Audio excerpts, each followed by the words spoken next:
जय हिंद मेरे प्यारे साथियों। आज जो है एक महत्वपूर्ण टॉपिक पर बात करेंगे जो आपके सीटेट के एग्जाम में बार बार क्वेश्चन, इससे एक नंबर आप लोगों को कंप्लीट हो जाएगा। इससे बार बार क्वेश्चन आता है, एक नंबर पक्का हो जाएगा आप लोगों को। कुछ क्वेश्चन आप लोगों को ऑटिज्म से रिलेटेड आप लोगों को स्क्रीन पर दिखता होगा, जिसको हम कहते हैं सोलिनता।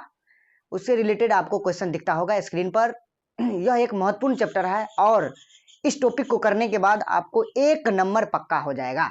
तो चलिए, आप लोगों को स्क्रीन पर जो क्वेश्चन दिख रहा है वो अंतिम में कराएंगे। पहले हम इस कंसेप्ट को समझ लेते हैं और उसके बाद क्वेश्चन करवाएंगे जो आप लोगों को सीटेट के एग्जाम में पूछा गया है।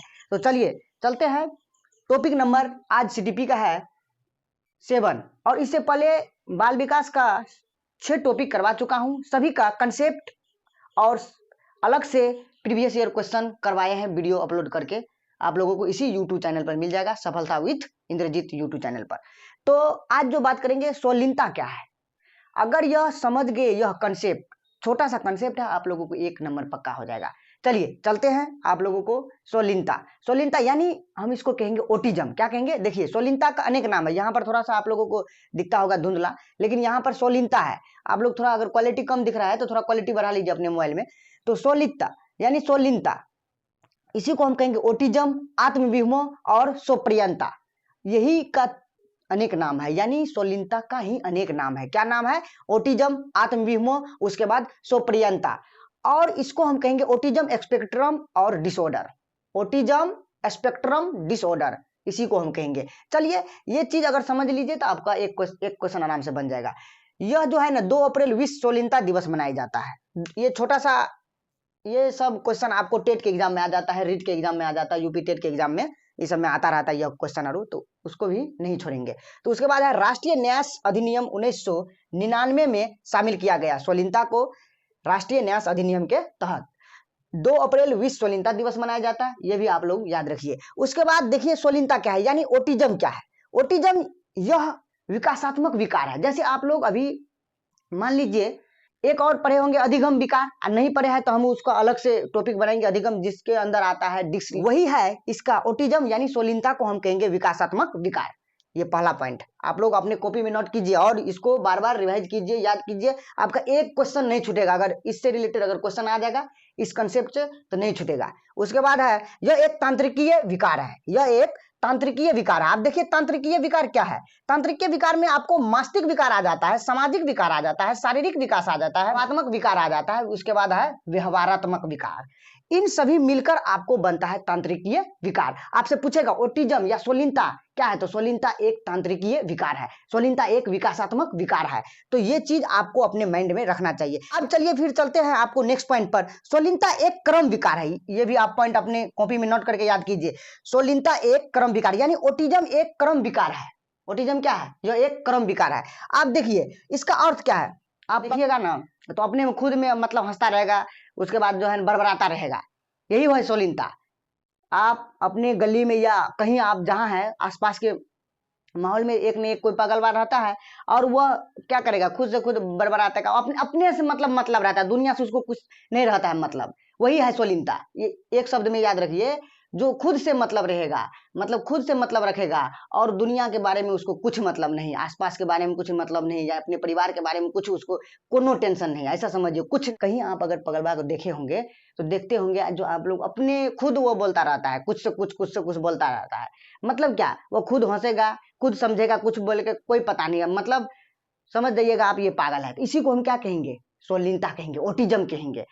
चलिए, और ये ही है इसका अर्थ बरबराना, दोहरा और बरबराना, इसी को हम कहेंगे सोलिनता, इसका अर्थ होता है। देखिए नेक्स्ट पॉइंट है सोलिनता का व्यक्तिगत भिन्नता दिनचर्या या चरणों का शक्ति पालन करता है। देखिए दिनचर्या या चरणों का शक्ति पालन करता है। क्या चीज? सोलिनता का व्यक्तिगत भिन्नता। अगर आ जाएगा व्यक्तिगत भिन्नता हिसाब से क्वेश्चन आपके सीटेट के एग्जाम में, तो दिनचर्या या चरणों का शक्ति पालन जिस ऑप्शन में रहेगा आप लगा दीजिएगा, आपका निश्चित 100% आपका सही हो जाएगा। तो यह चलिए चलते हैं। आप देखिए सोलिनता जिस बच्चा में रहता है तो उसको सुधार भी कैसे करेंगे, तो क्या करेंगे? देखिए ओटिज्म बच्चों का सहयोग, जिस दुनिया से उसको कोई मतलब नहीं रहता, उसी को हम कहेंगे सोलिनता। अब चलिए ऑटिज्म बच्चों का सहयोग कैसे करेंगे, यानी सोलिनता वाले बच्चे को इस प्रकार के अगर बच्चा आएगा तो कैसे सहयोग करेंगे, तो उसको ठोस, शाब्दिक और सुसंगत भाषा का प्रयोग करना, यानी ठोस और शाब्दिक मतलब सटीक, उसके बाद सुसंगत यानी आसान भाषाओं को प्रयोग करके उसको सिखाएंगे, इसी तरह उसको सोलिनता से बाहर ले जाएंगे। सोलिनता वाले जो बच्चा रहेगा उस विकार में यानी प्रभावित रहेगा, तो उससे हम किसी तरह उसको बाहर ले जाएंगे, यानी सहयोग करेंगे। तो ठोस, शाब्दिक और सुसंगत भाषा का प्रयोग करना चाहिए। तो ये भी पॉइंट आपके सीटेट के एग्जाम में आया है। अगर इस प्रकार का आ जाएगा क्वेश्चन, अगर लिखा रहेगा ऑप्शन में इस प्रकार का शब्द, तो आप आराम से जा सकते हैं, आपका 100% सही होगा। उसके बाद देखिए सोलिनता का लक्षण क्या है। सोलिनता का लक्षण 3 प्रकार का है। एक होता है संप्रेषण विकार, एक होता है सामाजिक विकार, एक होता है व्यवहार विकार। आप देखिए संप्रेषण विकार क्या है, इसमें अंतःक्रिया यानी आपस में बोलना, तो इसमें नहीं बोलता है बच्चा, तब ना हम कह सकते हैं संप्रेषण विकार है, यानी संप्रेषण से बच्चा पीड़ित है, तब ना हम कह सकते। इसमें कम बोलेगा बच्चा, हम बोले थे ना कम बोलेगा, तो ये आ जाएगा संप्रेषण विकार में। हकलाना, उसका अजीब शब्द बोलना, मतलब अपने खुद से अजीब शब्द बोलना, उसको जिसको परिवार में किसी को अच्छा नहीं लगेगा वो शब्द बोलता रहता है। उसके बाद संकेत करना, संकेत से करेगा, बोलेगा नहीं लेकिन ये काम ऐसे करेगा, लेकिन संकेत से करेगा, मतलब ऐसे इशारा देकर, यही होता है संप्रेषण विकार के अंतर्गत आता है। अगर मान लीजिए यह शब्द आ गया, संप्रेषण विकार नहीं है, तो आप जा सकते हैं ओटिज्म की ओर। ओटिज्म तो ऑप्शन में रहेगा ना, तो इस लक्षण को लेकर आप ओटिज्म यानी सोलिनता की ओर जा सकते हैं। चलिए सामाजिक विकार क्या है, तटस्थ होना, तटस्थ मतलब उदास रहना, सामाजिक विकार के अंतर्गत आ जाएगा। तटस्थ मतलब उदास होना। उसके बाद एकांतवासी, एकांतवासी मतलब अकेले जाकर बैठेगा, किसी से बात नहीं करेगा, मतलब किसी माहौल में नहीं रहेगा, न किसी दोस्त यार के साथ रहेगा, इसी को हम कहेंगे एकांतवासी। तो आपको सामाजिक विकार में आ जाएगा। दोस्त नहीं बनाना, अभी तुरंत बोले दोस्त नहीं बनाएगा इस सामाजिक विकार में। उसके बाद हंसते नहीं है, इसमें मतलब सामाजिक विकार आ जाएगा। अगर हंसते नहीं है तो आप आराम से, जैसे कोई कॉमेडी शब्द बोले, आपके बच्चा बगल में है सोलिनता वाले बच्चे, तो वो नहीं हंसेगा। हम लोग अगर 10 आदमी है तो हंस देंगे, लेकिन वो बच्चा नहीं हंसेगा, तो इसी को हम कहेंगे सामाजिक विकार के अंतर्गत आता है। अगर समाज यह शब्द अगर आ जाएगा, अगर सामाजिक विकार नहीं रहेगा, तो आप जा सकते हैं सोलिनता की ओर, आप जा सकते हैं ओटिज्म की ओर डायरेक्ट, कोई दिक्कत नहीं है। अब चलिए व्यवहार विकार क्या है, रूढ़िबद्ध व्यवहार, इसके अंदर आ जाएगा रूढ़िबद्ध व्यवहार, तो आप समझ लेना व्यवहार विकार यानी व्यवहार विकार है। अगर व्यवहार विकार नहीं दिया रहेगा तो आप ऑटिज्म की ओर जा सकते हैं, सोलिनता की ओर जा सकते हैं। उसके बाद परिवर्तन नहीं करना, यानी नई चीज नहीं सीखना, जो चीज वो उसको माइंड में है, जो चीज बार बार वो बार बार एक ही चीज करना, परिवर्तन नहीं करना, उसी को हम लिखे हैं परिवर्तन नहीं करना, यानी नई चीज नहीं सीखना। तो अगर लिखा रहेगा ऑप्शन में नहीं, नई चीज नहीं सीखना, किस प्रकार की सोलिनता है, तो आप जा सकते हैं व्यवहारात्मक विकार। अगर व्यवहारात्मक विकार नहीं है, व्यवहार विकार नहीं है, तो आप जा सकते हैं सोलिनता ओटिज्म की ओर, आत्मवियोग की ओर और सुप्रियंता की ओर। यही शब्द है, एक ही शब्द है, कोई दिक्कत नहीं है, चाहे ओटिज्म स्पेक्ट्रम डिसऑर्डर लिखा रहेगा। उसके बाद कोई चीज बार बार करना, अभी तुरंत बोले, और सीमित रुचियां होती है, इसमें जो है ना फिक्स रुचियां होती है, मतलब आगे नहीं चाहता है वो किसी तरह सीख जाए, तो यह आ जाएगा किसमें, व्यवहार विकार में। अगर यह सभी शब्द दिया रहेगा, मान लीजिए इन शब्द में अगर संप्रेषण विकार नहीं रहेगा, तो आप जा सकते हैं ओटिज्म की ओर। सामाजिक विकार में अगर इन शब्द रहेगा, सामाजिक विकार ऑप्शन में नहीं रहेगा, ऑप्शन में, तो आप जा सकते हैं सोलिनता की ओर। अगर व्यवहार विकार नहीं है ऑप्शन में, अगर इन सारा शब्द आ गया, तो आप जा सकते हैं सोलिनता की ओर। तो चलिए फ्रेंड्स, आपका यह टॉपिक कंसेप्ट समाप्त हुआ। अब चलते हैं आपके स्क्रीन पर क्वेश्चन, जो आप लोगों को सीटेट के महत्वपूर्ण क्वेश्चन है और बार बार पूछा गया है।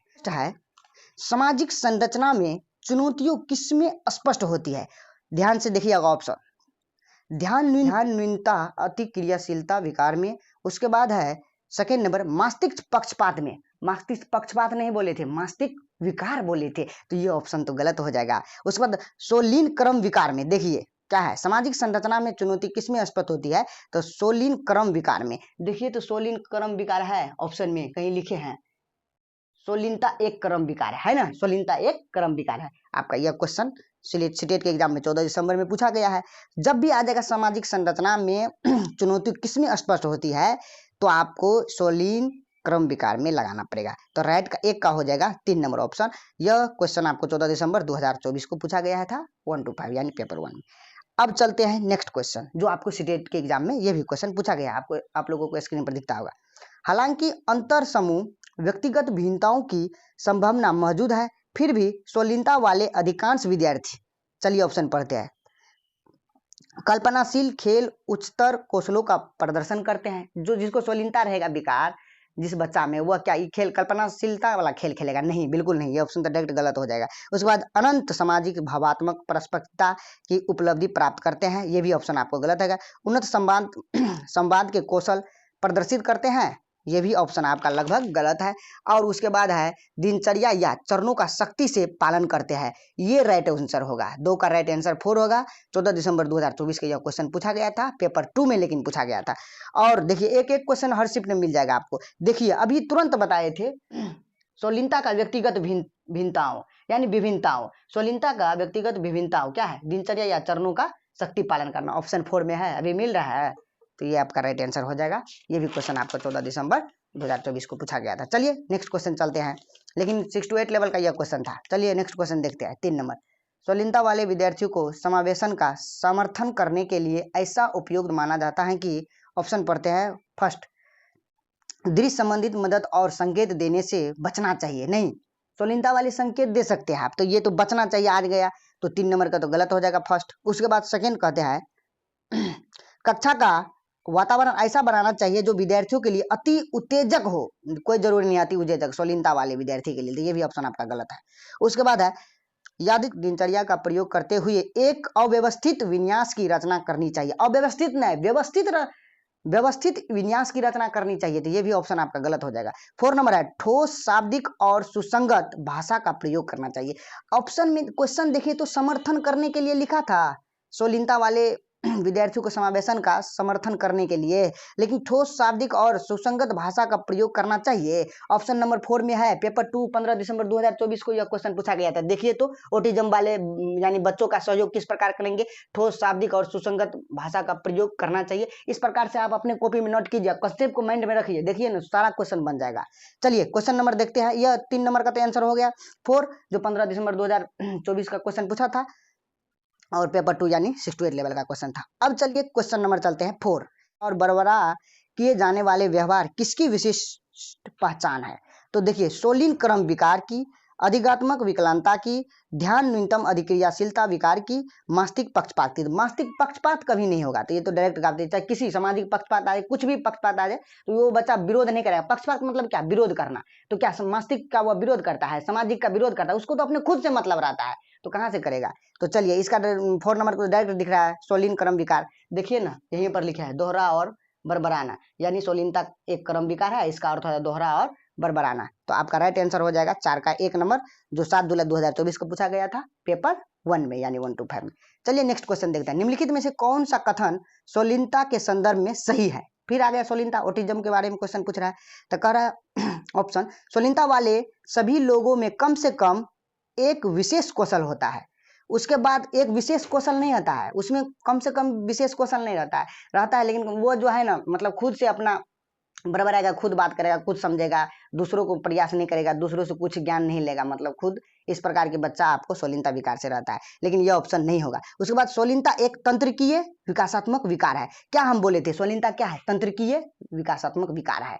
आ गया ऑप्शन, यह एक तंत्रिकीय विकार है, ऑटिज्म लिखे हैं, आपका याद कीजिए, आपका टोटल क्वेश्चन बनेगा। अगर आ गया तो 1 नंबर नहीं कटेगा, मतलब 1 क्वेश्चन आए चाहे 2 क्वेश्चन आएगा, आपका निश्चित बन जाएगा। तो चलिए इसका 5 का तो डायरेक्ट बन रहा है 2 नंबर, 5 का 2 नंबर। यह क्वेश्चन आपको 7 जुलाई 2024 को पूछा गया था, 6 to 8 लेवल का क्वेश्चन था और बहुत इंपॉर्टेंट क्वेश्चन था। तो फ्रेंड्स ये सारे क्वेश्चन आप लोगों को करवा चुका हूं, और बहुत सारे क्वेश्चन पूछा गया था, लेकिन आप लोगों को कंसेप्ट को क्लियर करने खातिर हमने कुछ क्वेश्चन सीटेट को ले लिए थे अपडेटेड क्वेश्चन। अब जो है CDP के साथ नेक्स्ट टॉपिक में मिलेंगे, इसी तरह आप लोगों को अच्छा कंटेंट देंगे, जो आप लोगों को सीटेट में डायरेक्ट क्वेश्चन बनेगा। नहीं कुछ जानते हैं, मेरे चैनल से जुड़िए, आप लोगों को अवश्य तैयारी करवाएंगे और अच्छा मार्क्स लगाएंगे। तो चलिए फ्रेंड्स, आप लोगों को अगर वीडियो अच्छा लगा होगा, कंसेप्ट अगर आप लोगों को समझ में आ गया होगा, लग रहा है जी यहाँ से क्वेश्चन आता है, तो जरूर आप चैनल को सब्सक्राइब कीजिए, शेयर कीजिए, और कमेंट में अगर अच्छा लगा हो तो कुछ कमेंट कीजिए। चलिए फ्रेंड्स, मिलते हैं नेक्स्ट वीडियो में, धन्यवाद।